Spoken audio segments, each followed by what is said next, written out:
All right. Looks like we're live. Hello, my friends. Welcome to Perfect Practice. Today, I'm super, super thrilled because if you're joining me, you are going to experience hopefully what I've experienced, which is getting to know a human being who is profoundly intelligent, who is profoundly funny, and somebody who's going to take a topic that many of us may have challenges with, and he's going to make it enlightening and entertaining. I'm describing nobody else but my friend Garrett Gunderson. Garrett's joining us from Salt Lake City, Utah.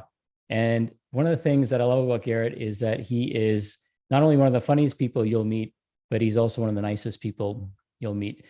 Today, we're going to be talking about money and how money shapes our reality, how it shapes our future, how it shapes our self-image, how it shapes our relationships, how it shapes our business, and so much more. So really quick, I met Garrett through several networks that I belong to, one being Mindshare. Recently, I was in Park City, Utah, and Garrett came and just blew us all away with his knowledge and his sense of humor and enlightenment around money.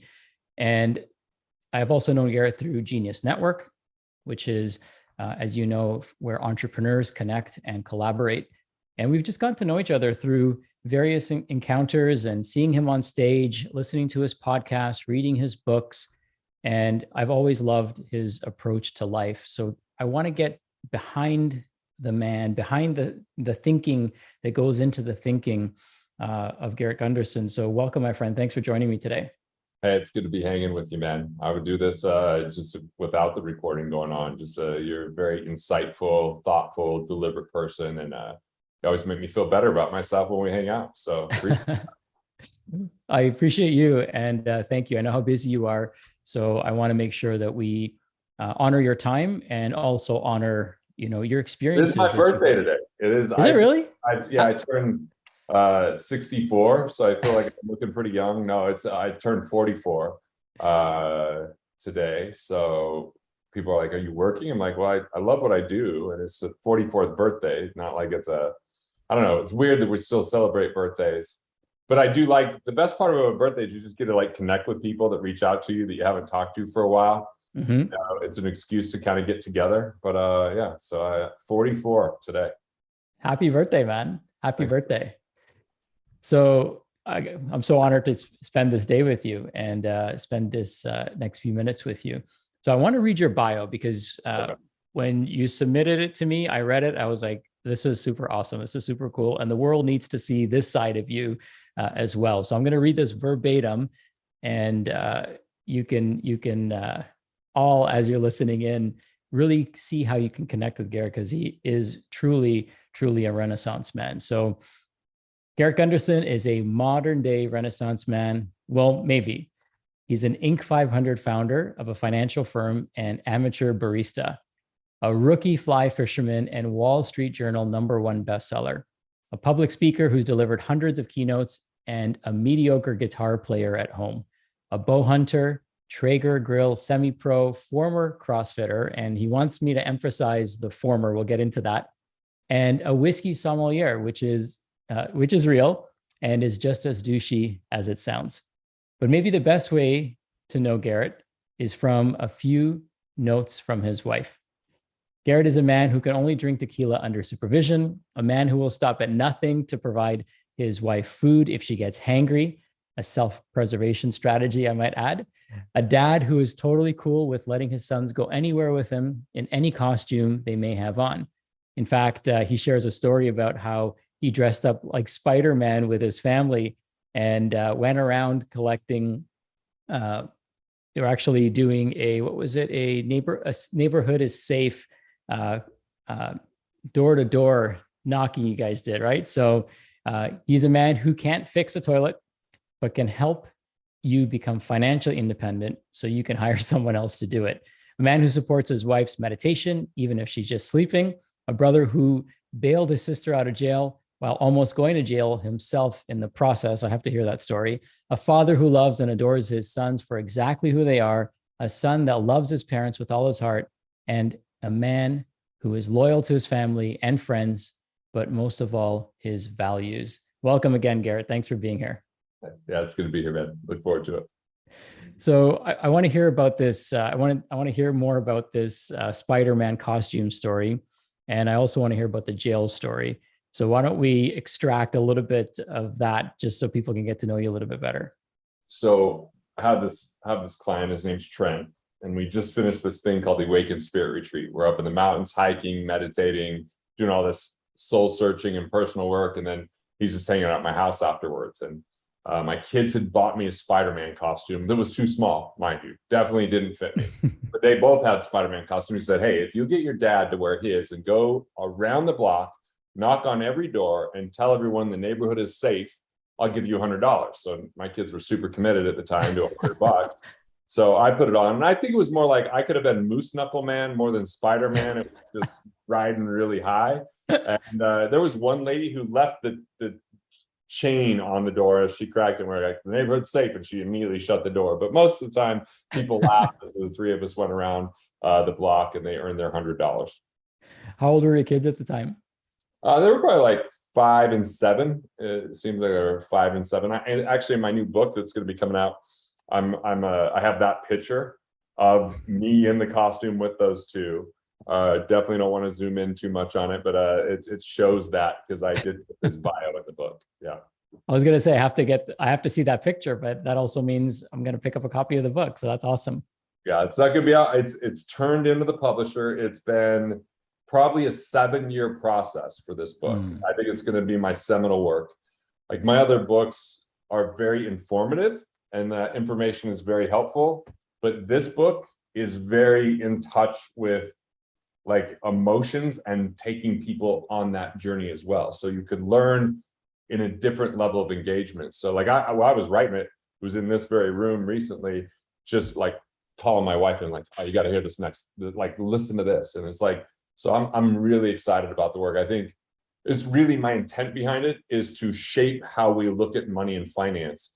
And have this book be the type of work that Rich Dad Poor Dad was in its time, or The Millionaire Next Door in its time, or Financial Peace University or Total Money Makeover in its time. Like it's time for a new conversation around money. And I believe this to be that conversation. I feel just gratitude that I was part of the process. I don't even know how some of it came to be. I just feel like it was almost bestowed. But it's definitely been my life's work. And I'm really, I don't know, I'm proud of it because I'm like, this is amazing. I'm learning while I'm reading. Like, I don't even know where it all came from, but it's pretty cool. Well, it came from a higher source, right? And it's probably your higher source. Totally accept it. I would say it's 44 years in the making. Definitely. And who knows, man, maybe it was other lifetimes and lessons that came through in those as well. There you go. Yeah. Amazing. Well, so timely, right? Especially with everything that the world is going through, at least what we're supposed to be thinking about what the world is going through. Well, you know what it's called? What's that? Money Unmasked. Money Unmasked. Okay, I love it. That's the title of the book. Yes. Yeah. Awesome. So let's get right into it. I know there's lots that we can cover. And one of the first things I want to start with is, what is money? Let's come up with an operational definition from Garrett Gunderson. What is money? It's a man-made tool of efficiency. Money represents value, but it's just a snapshot in time that counts for value that you created in the past up until this point today. That could include luck because of where you were born or how it was inherited. But for the majority of people, it represents your energy that you put out in the world because you either served someone, solved the problem, or added value. So money represents value, but it's not why you're valuable. And it doesn't dictate what you're capable of doing. So money doesn't reflect your potential or determine your destiny, but it's a way that we can tap into other people's abilities to be more efficiently connected to what we're doing. I love that. That is such a inspiring definition of money and our relationship with it, because many people define who they are being so attached to their past versus understanding where they can go into the future. So that does make a lot of sense. And it's a much better definition of money than I think most people's definition of money is. I think about like how even our definition of investing, looking at something that's kind of a cousin of this, has been so convoluted because in society, we're almost programmed that more is better and that our investing should always be about growth But what happens when that growth is to our own detriment because it's more than we can handle? Like if you buy too many pieces of real estate, or if you get involved in too many different cryptocurrencies, or you have too many stocks that you don't even relate to any of those businesses. And ultimately, the less related we are to those investments, the more risk we invite into our lives of not being clear about how we deliver value. That risk can become a downturn and we go, oh, and we start worrying about it and we're frustrated, which means when we're in worry and we're frustrated, we're not serving others, we're not solving problems, we're not at the best of who we are. And like when you meet me and you talk to me, you're not sitting there going like, oh, I'll talk to Garrett at the level of his net worth. Like, you don't know what my net worth is. I don't know what your net worth is. It's kind of like dick size. We don't really know. We're just kind of, pretend to know.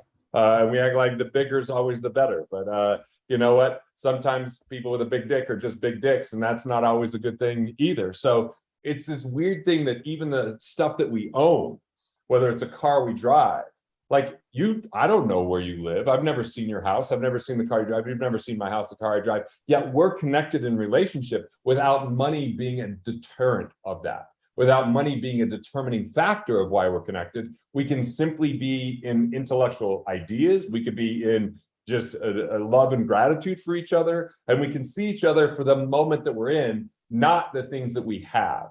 And that's where society is very confused, is that we're struggling because we think that our value is in our money, and yet nobody knows how much money anyone has. So a lot of people are posing that they have more than they do, which creates a lot of jealousy and envy. And ultimately, we get in an addiction of trying to always grow at the expense of our personal growth, having so much that we can't even manage it, or being so attached to it that if it's fragile and doesn't do what we want, we start to identify as worth less, which is very similar to feeling worthless. I'd love to. That was a lot to unpack there, and I've never. Yeah, it is. It's like this is like a money meditation, right? It's really helping us reframe the way we think about, something that's external to us, but also how we attach value to ourselves. One thing I love about your attitude towards money is that it doesn't fully represent how valuable you are. And a lot of times we get caught up in how much money's in our bank account or what our investments are doing. Or if our money's being deflated for whatever reason, then our value is deflating with it, which, obviously is not an accurate self-image that we should have. Well, here's the thing. If our money, like investments, at the time we're doing this, have been down, crypto's down substantially, the stock market's down quite a bit. Real estate's been up quite a bit, but it's starting to kind of, especially in Canada, there's been some major declines in some of the real estate prices. And so there's so many people that are determining their happiness on those factors. So here's the thing, if the cryptocurrency market goes down and your mindset goes with it, that might not have been the best investment for you. And if the stock market's down and you feel down about yourself, maybe that's not the right investment for you. Maybe what we really have to look at is, when I pay my acting coach to work with me, that's an investment. When I set up a studio that we're using right now, that's an investment. When I take a guitar lesson, that can be an investment because it's part of my one-man show. Or when I go to a writing course, that can be an investment. I think that we've been so addicted to investments are dots on a piece of paper that represent a number, and that number feels more concrete than the investment in a skill set. And that skill set, we're like, well, we got to have all this money over here because that determines our retirement, but maybe retirement's even a problem.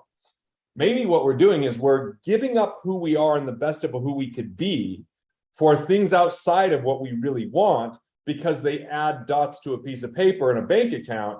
And all of that is crowding out the best essence of our life. And it's really hard, because if I go, well, what if my acting coach is $500 a session, which he is, and it's like, but I don't see an immediate payoff. Investments can actually make us very short-sighted or so long-sighted that there's no space in between. So someone that puts money in an RRSP, they're waiting for 30 years before that pays off. There's a lot that's going to happen in their life. Yet someone that goes, well, I need to see an immediate return on this investment that I'm putting money in, because that's why they got it in the Bitcoin, not because they knew anything about it, but because other people are making money. They're so short-sighted.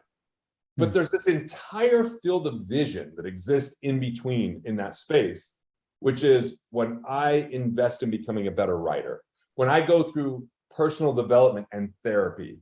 When I spend time at my cabin in silence to just download and listen to my intuition, that space in between might take longer to develop, to become a comedian or to write a book at a deeper level. That might take time. And a lot of people don't have the patience because they're in fear of being behind and not being able to retire. And ultimately, they lose at life when they're only looking at that very, very long-term goal or very, very short-term goal. And everything in between is where the joy comes from. It's where the fulfillment exists. And yet we're either so impatient or we're so in daydreaming for the one day someday that we miss out on life. And to me, that's the message that I'm here to help provide. And not just a message, but as an example of living, of how I live. Like, I'm not buying more real estate. I have money to buy more real estate, but the reason I'm not buying more is I only buy real estate that I can utilize. So I bought this house. It doesn't cash flow because we don't rent it out to anyone, but it is a place that we love and we enjoy. I bought a cabin. We did put a podcast studio there. I do immersions, like 10 a year, where people hire me one-on-one, and that more than pays for the cabin and all the expenses associated with it. And I bought another one that we're going to make a music studio because I believe that music is this like most connected way to reach people. So I only want to buy anything else if it's going to be land in between those two cabins or something that really enhances my life. I'm not looking for an apartment building that I'm never going to go to. I'm not the best in the world at providing housing for people or thinking of unique ways that would be more valuable for those people that buy those apartments. And most people that invest in real estate don't think that way either. They just go, oh, that's going to make me more money. Okay, it's going to make you more money, but what's the amount of time and worry that you're going to spend in that? What could you have done otherwise with that money? And what aren't you doing in your life right now because you're waiting too long for something to pay off? So I find real estate isn't my most enjoyable thing unless I relate to it and I can utilize it. Otherwise, real estate to me becomes talking to property managers, maintenance people, attorneys, and bankers. And I got to tell you, that's not my favorite part of my life. So I'm in a weird place compared to most of the world where I'm like, I'm not looking for more. I'm okay with what I've got. And if I end up with more money, which I'm doing okay, I'm like, why don't I put that in my messaging? Why don't I put that in the reach of building a community? Why don't I put that in adding more value to the existing? And I look at my investments as books and companies that I'm part of and a vision and a message that matters to me. And I can see the impact and I can feel fulfilled, which means I never want to retire. I like writing. I like getting up and doing stand-up. I like connecting with relationships like you because I bring something intellectually to that conversation. And then you offer me to stay at your house when I'm in town. And I make sure to bombard you with the number of times to get you out to my comedy show when I'm there. But it's like, there's all these things that I look at in investments, and it's an investment in me as a human being and the connection I can have to other human beings because of that. I don't want to invest in mutual funds because I'm not connected to it. I don't want to invest in day trading because I don't think clicking a mouse is anything that excites me or matters in this world for that matter. So like a lot of it is we've really stopped making investing about people and we've made it more about product. Mm-hmm. And there's this weird narrative. And the narrative is personal development is bullshit. And if you're into that, you're just airy-fairy, like your background, right? Not your background in life, your backdrop behind you, right? And so there's a lot of like this devaluing the significance of investing in ourselves because we've been taught in society to be indoctrinated. Indoctrination is the more educated I am, the more time I spend in school, the more degrees I get, the more degrees I have, the higher my wage, the more money I can make to buy these things. And therefore I trade my life for that money. But what if that indoctrination doesn't lead to my inner voice, doesn't lead to my fulfillment, or is antiquated and doesn't teach me the best things that are out there? Like for me, I've just become incessant about asking more questions and seeing the different ways that could happen and not just believing something because someone says it, but like really asking more questions to get to the bottom of it so I could truly understand it, or I could see there might be other ways or it might be limited. So that's annoying for someone who's indoctrinated because they start quoting things like, my favorite thing people tell me all the time is like, it's science. I'm like, well, where does that science come from? Which studies have you looked at? What was the sample size of that? Are there other studies that back that up as well? Or is it just that you heard dark chocolate is good for the heart, or you heard that drinking a glass of wine adds to longevity. Could it be that it's lower cortisol, or could it just be that grapes were the things that held it? Like, there's so much marketing behind that, and there's so much corporate agenda behind that. So part of where a lot of my life comes from, as far as my ideas, is simply questions. I find that asking better questions leads to better living, and better questions lead to deeper relationships, and better questions lead to different types of learning that doesn't just come from the classroom.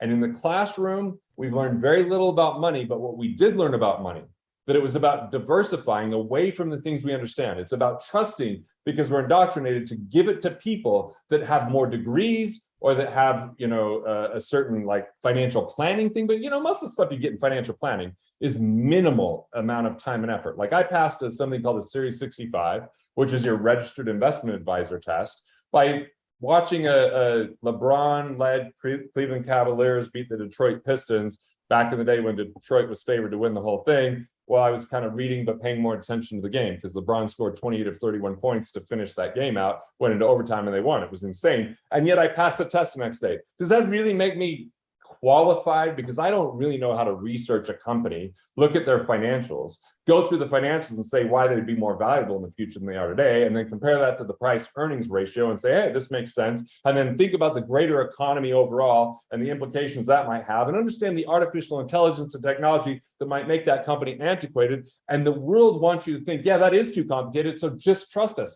But they don't have those answers either. Where we have our answers is in ourselves, in our own life and in our skill sets. But we've been given the shadow of a doubt that we could never figure it out because other people are smarter than us. But no one is smarter than us in our own sole purpose, in our own values, in our own abilities, and our own passions for who we are at our best. And yet we think we got to go do what everyone else is doing. But guess what? What everyone else is doing hasn't really led to sustainability, hasn't led to peace and prosperity, has really led to commiserating more than anything else. And indoctrination is part of the problem. So I know you've only asked one question, and I've just been talking the whole time, but I'm learning as I speak to you. There's just an energy that you're holding, and so I'm just going with it. I love it, man. I feel like I'm on like a plant medicine journey myself, hence the background. I feel like I'm getting these spiritual downloads from source right now. Your approach is very contrarian, or this philosophy is very contrarian than what we've been, told, and the narrative that's been. And fulfillment as a concept is contrarian. Peace, right. Contentment is contrarian. Medicine journeys are contrarian. Happiness in reality is contrarian. Simply doing what you love, all of that is contrarian, because what is being promulgated is buy more, work harder, and retire. Don't ask, just do what we tell you. We're smarter than you. And that is what is non-contrarian, because that is what separates your money and gives it to other people so they get really wealthy while you live a life of mediocrity, not to your own, not because that's what you want, but it's what you've been told, it's what you've been shown, it's what you had to believe because it's what everyone else told you is possible, and it limits prosperity. It's so interesting, because the question I had for you, what I wanted to ask is, where did you have a life experience or something that opened up this new way of thinking or this new paradigm, or was this the way you've always thought from when you were young? No, 18 years old is when it all happened for me. I actually have a little representation of what over on the wall. So I had a friend, John, and he goes, hey, I'm going to go teach English in South Korea for the summer. You should go over there. You could probably model. And my little pea brain, 18-year-old mind was like, I could model? Now, why would South Koreans want a 6'3" white dude to come and model? Like, what was I going to model for them? I don't know. But I ended up going there and teaching English. Did not model at all. And I remember the first time I went to a movie. So I grew up in a rural town in Utah, a coal mining town, a hardworking town. And what I always heard from my teachers and from everyone is America was the only free country. They told me that all the time. They said that, like, there were people in the state of Utah that were religious that actually said that God favored the founders of the United States. And that's where the Constitution came from. It was almost like we were better than others. Like, it was almost like this systematic indoctrination that created separation and racism. Like at the time, I didn't know. I just thought, holy shit, are other people under a curfew? Are they under martial law? That's what I thought as a kid, right? We didn't have the internet back in those days. And I decided to go teach English in South Korea. And the first thing that I learned when I showed up was like, oh my God, people are people. These people are amazing. They're friendly, it's safe, and they're free. They're as free as we are. I could go do whatever. I could sleep outside in the city of Seoul and be totally fine. Then I go to that first movie, and the opening of the movie, there's like, it's all subtitled in English because it's all, they're speaking in Hangul in South Korean. And the second or third advertisement was actually a public service announcement type of thing. I was there during the monsoon season, during the summer, which is extraordinarily hot and humid. And there had been some rolling blackouts. I was on a subway, and one of the worst moments of my life is I was being squished. I couldn't even get my feet on the ground because of how many people, and there was no power, and then more people started getting on, and it was so hot. It had to be like 145 minimum degrees in there, if not more, maybe 165, like if it was a true sauna, and I couldn't breathe and I was claustrophobic. And so what happened is this advertisement was saying, hey, air conditioners harm you. So it had this married couple. The guy went to work and the woman stayed at home running the air conditioner. She's happy. And then each day she gets sicker to the point where she can't move. And what the change was, is she started using a fan, sweating, but using a fan, no air conditioner, because of air con disease. That's how it translated, air con disease, which is air conditioner disease. And in that moment, I was like, oh, this is propaganda. There's simply too much energy that they can't produce, and it's creating these blackouts. So if they get more people to run this, and look, my roommate's girlfriend used to turn our fan off at night in our room. She'd come in, I had roommates, 18 years old, turn off the fan, and she would open the window. And it was hard to sleep because it was such loud locusts and shit. So she believed that that fan would suck the air out of the room and we would die. We would suffocate because of propaganda. So I'm 18 years old and I'm like, oh my God, this is a free country. They're being told all this stuff. What am I being told? Because I now realize we weren't the only free country, and that people are people, and that there was like this superiority complex and this judgment that was coming. So that moment changed my life, to start asking different questions, to start understanding what governments try to do to control people, and what financial institutions might do to control people, or what parents might, like, we all have these things. I'm not like, it's not a big conspiracy theory. It's like, simply, we know that we've been told things that absolutely haven't been true. It's well documented throughout centuries and throughout history. Every history book is someone saying something was true that wasn't true, and it caused war, and it caused all this separation. And so I just came back a changed man in how I viewed the world when I came back from South Korea. 3 months that changed my life forever. That's amazing. I think that every person should visit another country to get that type of perspective. I mean, it reshaped your life. So how did that translate into your perspective on money and finances? Well, I'm 19 years old and I get offered an internship because I won $5,000 for being the Young Entrepreneur of the Year in the state of Utah when I was in high school.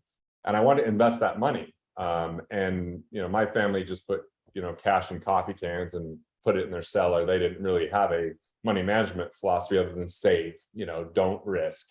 And so as I was out there trying to figure it out, I ended up getting offered an internship when I'm 19 years old. And that internship really meant, hey, bring your family and friends and we'll peddle life insurance and mutual funds to them, and you'll get a commission on it. It wasn't real financial planning. It's just kind of, what, and so what happened was, I'm being told you're in it for the long haul. The market's on sell when it's down, dollar cost average. And I was just always asking questions. Is that the best thing? And the craziest thing, I ran into another young guy. His name was Les McGuire. And we sat down because he was so inquisitive, so curious, and really, really smart.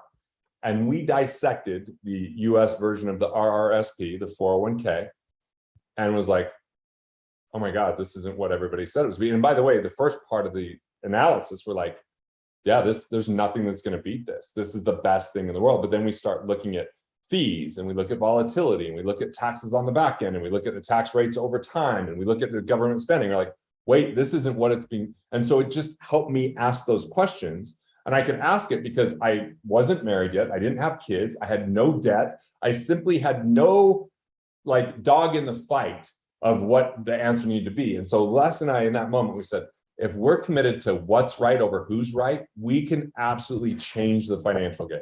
And then we were just, my wife said, you two are the nerdiest sons of bitch. She's like, you guys are, I don't even want to be around. You guys are geeks, like, because we just were fascinated by it and passionate about it. And we're constantly asking questions about anything. Well, why would this be sold this way, but what are the downsides? And most people don't ask about the downsides. It's like artificial intelligence. I think Elon Musk said for every 1,000 hours used to develop it, there's only 1 hour used to protect it, like to understand the ramifications of it. And that's kind of what happens in the world of finance. All the reasons it could work, all the reasons it could grow without understanding what the downsides are.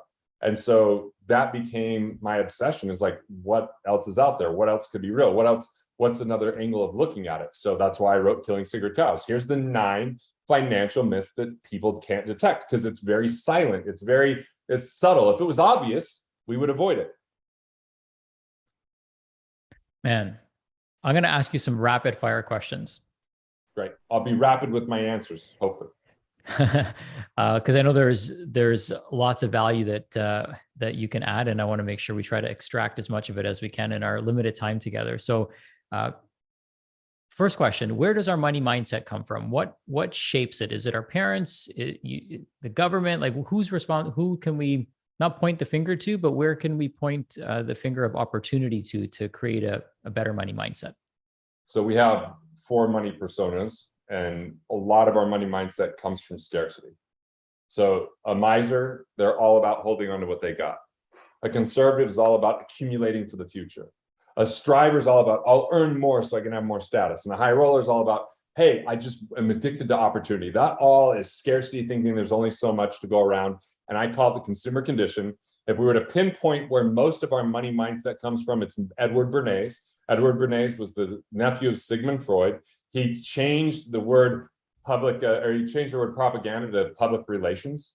I mean, he just knows how to do that. And he really is the father of modern consumerism, which is zero-sum game and scarcity. Now, what enhances it is that we have conversations we overhear from our parents, our grandparents, on TV. Like, we're influenced by a lot of things, but ultimately it's whatever happens in our life where we feel like childhood pain, childhood trauma, where we feel we're alone or something wasn't right or something, and we actually don't mature beyond that with our money if we don't address those childhood trauma points. I think it's childhood pain and trauma that's our number one factor. And second is the overall construct of the system set up in scarcity and consumerism, zero-sum game, compete, all that kind of stuff. It's a myriad of those things. And, just to be a shameless plug, Disrupting Sacred Cows, my newest book, really addresses that in a way that I've never addressed even close in any other book I've ever written.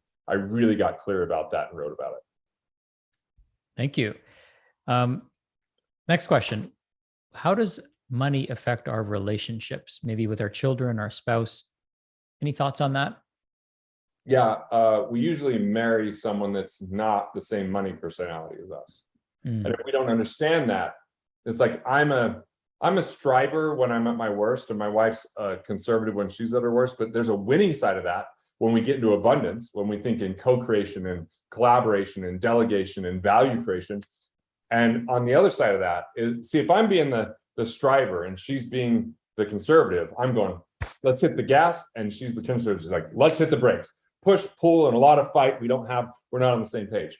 But when we understand the abundance side of the striver becomes a creator and the conservative becomes a planner, I actually go, here's the idea, I initiate. And then she goes, well, let's think through all the details of it and what it's going to take and what things need to be handled. And I go, and once she does that, we now do it with more predictability. And once we understood our money personas in 2008 is when we figured it out. We have not had a financial fight since.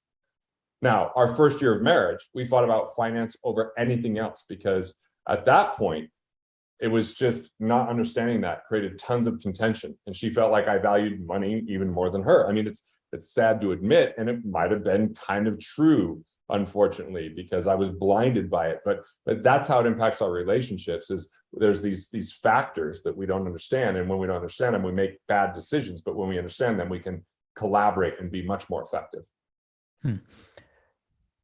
Great insights. Another question for you is, how does money affect our health? Well, money is like the chronic stressor for people. And if they don't understand money and they're afraid of it, or they're striving for more of it, or it becomes the thing they think about most, it's going to run that stress throughout our body all the time. And it's almost impossible to get to a parasympathetic state, because it's either I got to hold on to what I got, or I got to get more of it. So is it hiding, or is it running? But either way, it's not being present. It's not being at peace. It's not feeling contentment, because it's only about growth, either through saving or growth through earning. And so it's fight or flight rather than being in the moment. And that's the unfortunate thing, is people are in that dissonance and that destruction almost all the time, until they master what money really is and understand it as a byproduct instead of who they are. Love that answer. Another question that comes up for me, just as an aside from that, is one of the most common objections that we hear in healthcare, especially in the functional medicine world, is I can't afford it, or and maybe what they're saying is I'm not worth it. I love your take on that. It's I'm not worthy. I mean, the first thing is, when people say I can't afford it, it's like I don't have the time, I don't have the money, are the two main excuses where people kind of let each other off the hook and there's no accountability. So I always say, how could I afford it is a much better thing. And let me break this down into the three measures of worth. There's price, there's cost, and there's value. So price is what we pay. Cost is the economic impact of that. And value is the overall feeling of satisfaction, joy, or fulfillment that comes from it. Most people are stuck in price and price alone. So they might have millions of dollars in their retirement plan, but they are not willing to spend $10,000 or invest $10,000 in their health, because they're comparing it to an expense rather than an investment.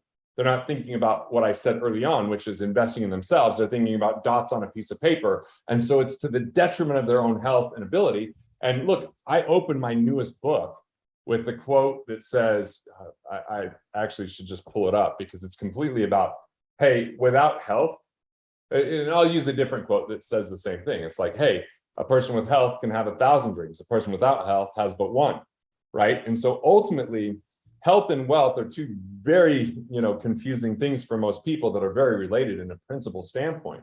And until we really get to the point where we feel worthy enough to invest in ourselves, or don't think that investment in our health is competing with our net worth, we're going to be stuck. And here's the sad truth that is if they don't take care of their health now, they're going to spend far too much time in hospitals or decrepit or struggling and all that saving. And I'll just give here's a perfect example. My son was born, had a very misshapen head. And with a very inexpensive something out of my pocket, we could have changed that. Now, by the way, I decided, it's probably not a big deal. It actually, the way his head was misshaping, put him in fight and flight at all times, creating massive stress. And we had to take him to a cranial orthopedist, which was very painful, took a lot of time, but it actually completely changed his life. I could have spent $800 and instead, over 8 months, spent $6,000 and put him through pain, because I wouldn't do that ounce of prevention, which cost me pounds later. So ounces versus pounds, or whatever that saying is, right? Like an ounce of prevention, say, well, I'm butchering it, but you get the sense. It's like, I think that people don't feel worthy, and they think their net worth is their self-worth. And they think that anything that invests in themselves competes with their net worth. And it goes right back to the conversation we started with. Yes. So it goes up. Yeah. An ounce of prevention is worth a pound of cure. Yeah. See, that's why you help me out. So, we hear people say this all the time. Health is wealth, time is money. Yeah. So let's talk about time and money. What are your thoughts on one versus the other? Because clearly they're not equal to one another. No, chapter 7 of the new book is Reclaim Time. We believe that time is somehow linear. And because we're convinced time is linear and effort creates linear results with our money, that's why we believe time is money. And so what I found was in 2017, taking a few months to go to Europe, I made more money that year because time is not money. Energy is what impacts, and value is what impacts our money the most. And if we are in a state of exhaustion, we're in a state of depression, we're in a state of being overworked, overtired, or underslept, we're simply going to have less ability to deliver value in the marketplace. And so more doesn't equal higher amounts. So ultimately, we have to understand that time is just a measurement that helps us understand this duality of the world. But on a quantum realm, time is absolutely not linear, it's exponential. And we can see that because when you do something that's aligned with your sole purpose, you can lose track of time. You can get so much more done, to the point where people are like, how did you do that? Because it's the essence of who I am. And I wasn't just trading who I am in the pursuit of money. I was being who I was at the fullest amount, and time fit my life. And like, if someone's never done medicine, it's hard to understand time not being linear. Mm-hmm. And to understand it's just a man-made construct. But when you start to see that it's not linear in the quantum, you go, oh, okay, like I don't have to be governed by this. It's just a useful measure of when to meet up with someone. I'm thinking of a tree as it's growing, and how when we focus on growing the trunk, all the branches can grow and they all grow simultaneously. So when we're focused on kind of growing ourselves, being the trunk in this metaphor, then everything around us, or everything that comes from us and from within us, grows. And that's how a tree can grow thousands of fruit simultaneously instead of growing one at a time, because it's tapped into this fractal architecture that, basically governs all of the universe. By the way, that tree having all that depends on one thing more than anything else: its ability to receive support. If it doesn't receive the soil nutrients, if it doesn't receive the water, if it doesn't receive the sun. And the reason why people get stuck in time is money is because they get stuck not receiving support and trying to do it all themselves. And when they do it all themselves, they lose energy. They don't build relationships. They get grouchy, they get tired, and they ultimately show up a lesser version of who they are. I had business partners in 2006. I mentioned one of them, Les McGuire, died in a plane crash. And for that 4 months, I worked more over that 4 months than any other period of my life, and got less done by the end because I was exhausted. I couldn't think clearly. I had nothing left to give because I didn't take care of myself. And the best thing you do in wealth is take care of yourself. And by having more energy, then you can be more connected with others. And the way you take care of yourself is receive that support from other people instead of trying to do everything on your own. And it's really a mindset shift for a lot of people. Yeah. It's especially practitioners, like it's hard for us to ask for help from others because we're used to people asking. Right. Yeah, we're and when I grew up, my mom, she's like, "Oh, you're a doctor. You should be able to figure out how to fix a car." And I'm like, "What? What's the correlation between the two? You should know how to do this, this, and this." And some of that inspired me to stretch, my limiting beliefs and actually do things outside my comfort zone. So I appreciate her for that. But at the same time, we don't ask for help when we're sometimes positioned in that role that, hey, you could figure this out yourself. I think asking for help is a superpower as an entrepreneur, and something that we can all lean in a little bit more on. Because what I've also found is that people are always willing to help, especially the ones that you want to learn from. They're always willing to not just give you some crumbs, but a slice of the loaf and show you exactly what you can do to prevent the same mistakes that they did. Because, if there's alignment with your future world that you want to create, and there's alignment in the future world that I want to create, which you and I think we connect because there is, like, we can visualize a world where people are happy, they're healthy, they're whole, they're content, right? I'm going to send you a prayer after this, a Hindu prayer, which talks all about that. May people not be rich, but may they be content. And that contentment is something so profound. Like I want to sit on that. Yeah. So thank you. Content's almost a negative word in Western society. It is, right? We're just never satisfied. We're insatiable. People think it means complacent. Content and complacement are not the same thing. But content is one of the most valuable things that people, if they could find it, will make life better. Yeah, it's really, cashing in some of the chips that we already have, I would say. So one of the quotes that I tell my clients is, the fastest way to become rich is to reassess the value of the things you already have. There's so much, and we're, there's PR, we call it now, but it's really propaganda to make us think we're never enough. that you've always got to get that next iPhone, that next car, that next this, that next that. And why are we doing this? I mean, we're destroying the planet in the process. We're just sucking the life out of our souls in the process. And here we are trying to solve all these problems when if we were simply content, most of these problems would be solved. Right. We're trying to validate something that we haven't accepted in ourselves in the never-ending pursuit of more. What's a piece of advice you wish you had taken earlier that you didn't take? There's this guy named Mike Sloan, big dude. And I remember early on in my career, he's like, you're ambitious. You're going to start taking on more than you can handle because you think that's always going to be the answer. He's like, you already asked me about starting a property and casualty agency because I know you have no passion for it. It's just a money play.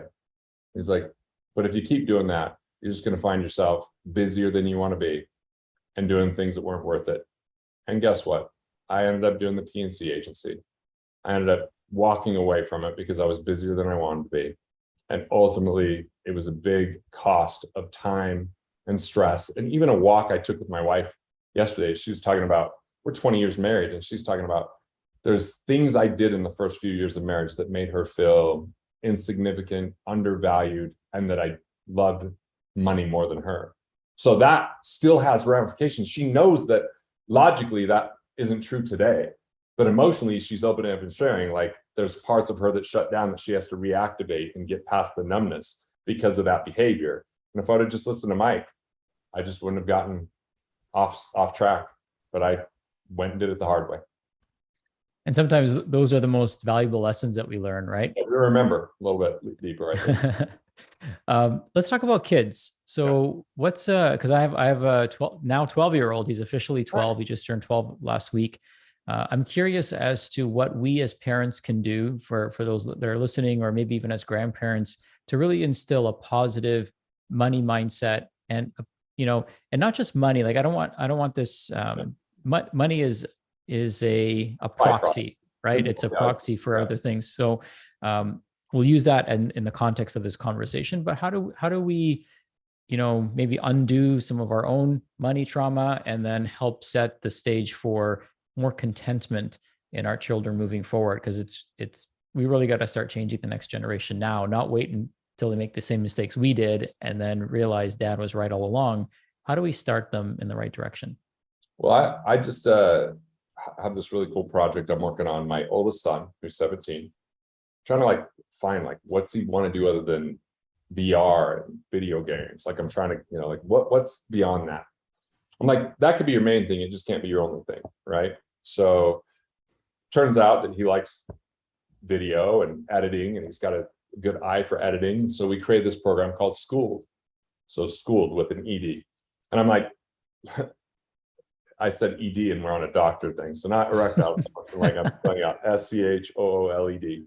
Schooled. I don't want my kids learning about money from teachers. I want them learning about math and science and reading and writing. That stuff's hard enough when they bring that home and ask me. I struggle with some of their homework. So I'm like, why don't I teach my nephews, my niece, I have two nieces, but one's a little too young. She's 18 months for me to talk money with. And then my sons. And so I actually created this classroom at our house. My son's filming it and I'm teaching them about money. But in that, we're talking about purpose. We're talking about career. We're talking about fulfillment. We're talking about, leisure. We're talking about these things that usually get pushed to the side because of money. And what's cool is I found a way to connect with my son, with him filming and editing in a way that's connecting with my business. Again, blurring the lines between work and play. And because it's being filmed, I'm showing up the best version of who I am. And then I'm tapping in and going, all right, sometimes I'm way in the weeds. These kids don't know what the hell I'm talking about with investing. So I'm talking to my wife, who's a teacher, and I'm like, what should we do? She's like, we should create some cool activities to go at the end of each one of them. So the next time we film, we're bringing in a guy that's Foundation for Human Rights and showing how Bitcoin's liberating people in third world countries that are oppressed, even countries like North Korea. And so we're going to give them all t-shirts. We're going to talk about the cause. We're going to talk about cryptocurrency in that context of what it means to humanity. And then at the end of that session, we've got a box of stuff because we just moved a year ago and we've collected a box of things that we're not using that could be valuable to other people, and we're going to teach them how to sell that. Then they can take that money and invest it in their skill sets or other types of investments in a practical way. So what I found was having that structure and having purpose to it where it's in my schedule is helping me do it, versus trying to lecture them when it's like we're on a drive, or try to like force it down their throats when they're not ready for it. And I've really been engaging them in asking a question, having them answer, and letting them direct the things that they want to learn. And it's created new conversations. So that's been one of the coolest things. And I don't know where that's going to land. I just talked to someone yesterday that I think they have a huge network of moms that maybe it'll end up there. But I'm just doing it because turn the camera on and I'm at my best, versus like, it's Sunday, I'm tired. Now it's actually carved out. That's awesome. Growing up, there was a few things, sentences that were spoken that perhaps very early on shaped my money mindset, or, kind of how I engage with money. And that was, we can't afford this. And it was funny because my dad would say, we can't afford this. However, my uncles would say, your dad can afford this. So it's almost like he was indoctrinated to think that. So even though he had the money in the bank account, so there wasn't an actual problem. It was a psychology around it. Is it worth it? Is a better question. Or it's not a top priority right now. Like, we've been really calculated with that with our kids. Like, we can afford it, but let's talk about it. Like, if you guys want to be part of this, we might match the earnings, but what are you going to do? Like, just giving them stuff, they're not, it's not going to be a healthy thing. And I can't afford it is something that I've completely scrubbed from my language. It's, how can I afford it? What would it take to afford it? Is it worth it? Is the value there? Like, and making sure that that's a conversation we have in our household, because words cast spells, and a lot of people are under the spell of scarcity and consumption. And so we're breaking that mold. You listen to a lot of music, it's in that same vein. And I want to make sure that my kids realize, I'll just have conversations sometimes. Our best drives are on the way to the cabin, and I'm surprised, like, of their thinking in a good way. Like, oh, cool. That's cool that they think this way, because they're very compassionate. They very much want to like help humanity, but they don't get stuck in, communistic thinking through that, where some people might, or even socialistic thinking.